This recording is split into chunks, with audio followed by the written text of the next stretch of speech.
How to assess opponent risk tolerance in fantasy football. Have you ever wondered how to gauge your opponent's willingness to take risks in fantasy football? Understanding this can give you a significant edge in your league.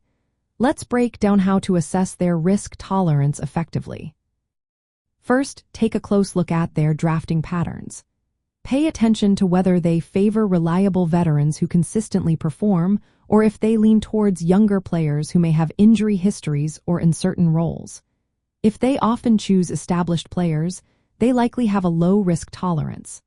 On the other hand, if their roster is filled with high-variance players, they are more inclined to take chances. Next, evaluate their roster composition. A team that is packed with players known for their stability and low injury risk suggests a more cautious approach. Conversely, if you notice several players who are inconsistent or have a history of injuries, this indicates a higher risk tolerance. It is essential to observe how they balance their lineup. A mix of steady starters and risky players can reveal their comfort level with volatility. During the season, keep an eye on their lineup decisions and how they handle the waiver wire. If they frequently bench reliable players in favor of unproven talents with high upside, this shows a willingness to take risks. Additionally, if they quickly drop underperforming players to chase potential breakout stars, it further indicates a higher risk tolerance. In contrast, managers who stick to consistent performers and avoid risky moves are likely more conservative. Matchup context can also provide clues about their risk tolerance.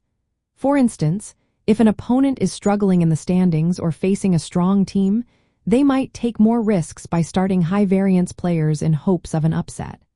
Conversely, a manager with a comfortable lead may prefer to play it safe with consistent scorers. To exploit these tendencies, tailor your strategy accordingly. If you are up against a risk-averse manager, consider targeting players with high upside who can create a scoring gap. For those who are more risk-tolerant, focus on roster stability and consistency to outscore their unpredictable lineups over time. In summary, assessing an opponent's risk tolerance involves analyzing their draft choices, reviewing their roster for balance, observing in-season moves, and considering the context of matchups. By understanding their risk preferences, you can adjust your strategy and gain a competitive advantage in your fantasy football league.